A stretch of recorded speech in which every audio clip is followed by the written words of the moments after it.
Hey guys, I'm joined by Curtis Creamer, lead producer on Halo 3 ODST. How you doing? Pretty good. Good to see you, Patrick. Thank you, thank you. Does it freak you out to sit in a Warthog, something you've put on paper? Oh man, I love it. It's the best thing in the world. It doesn't freak me out at all. It feels like home. It should, after how many years of working on the Halo license?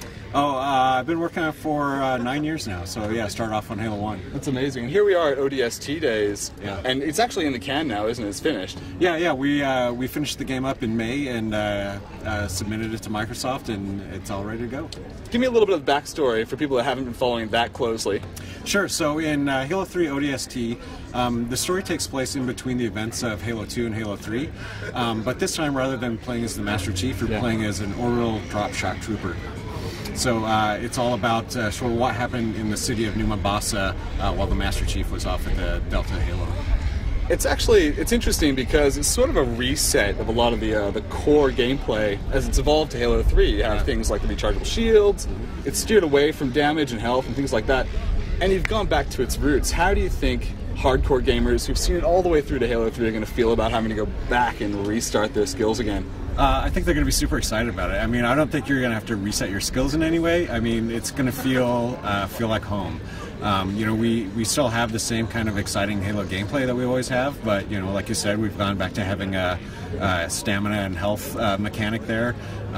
You don't feel quite as powerful as the Master Chief, so it's actually going to feel really good when you're playing. It's going to feel a little bit more difficult in a way, or more tactical in a sense, where you have to be really careful about how you jump into an encounter. You can't just rush in there and expect to live. Okay, and I think a big part of the story these days is actually the all-star cast you've got on now too, Nathan Fillion among them, which is fantastic. Yeah, he's awesome. Did that kind of force you to look at the script writing and raise the bar a little bit from Halo 3? Because now you have serious actors in there doing some serious jobs.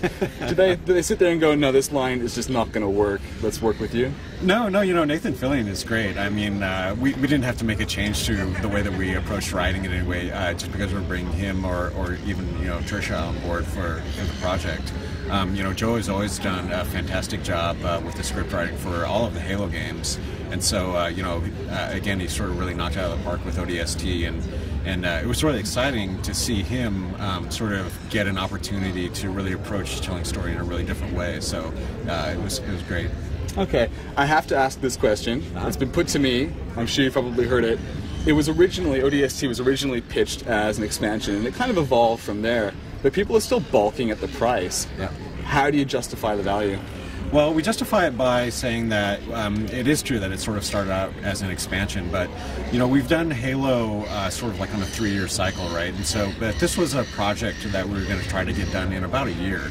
And so we weren't really exactly sure how much we could get done in a year. Yeah. And so, you know, the great thing was that we had, you know, a really stable engine. We weren't making a lot of real radical big changes to it. So it was easy for the artists to continue to, you know, iterate and create a lot of content, and the designers to really, you know, tweak the gameplay and get the AI working really sweet. So we were able to really create a lot more than what we set out to do. And so that's essentially how it became a full-fledged game that way. It's because the scope of it really grew. And, you know, I have no problem, you know, setting it up next to any of the other games that we've done. I mean, the campaign is just as big as any other campaign that we've ever done. No kidding. I mean, originally the number being touted around was about 3 to 5 hours, so it's longer than that? Yeah, you can definitely spend, you know, it's tough to put an exact number on the amount of hours Come on. Well, people always say that, but you know, the first thing gamers are going to do is blitz through it and go, hey, Bungie, what's happening? Yeah, I think even blitzing through it, it's going to take you, you know, it's going to be comparable to any other Halo 3, any other Halo campaign. But, you know, sort of the added thing with the city of New Mombasa being this sort of open-ended environment, you could spend 8 hours just walking around in that by itself, and, you know, you're not going to get bored. You're going to keep running into Covenant and have all kinds of things to do. So really, it sort of depends if you're the kind of guy who likes to blitz, or you're the guy that likes to, you know, find all the details. So I think a lot of gamers are going to end up being very happy at the end of this. And that's the important thing, isn't it? Yeah, I hope so. I'm you know, everyone at the studios is super proud of it and really happy with how it turned out. You know, Firefight with the new cooperative gameplay mode, that's really a kick in the pants. It's a great fun, so I think I'm going to love it. Okay, everybody's buzzing about Natal right now, and it would be a crime if I didn't put it to you. Do you guys have one in the office, yes or no?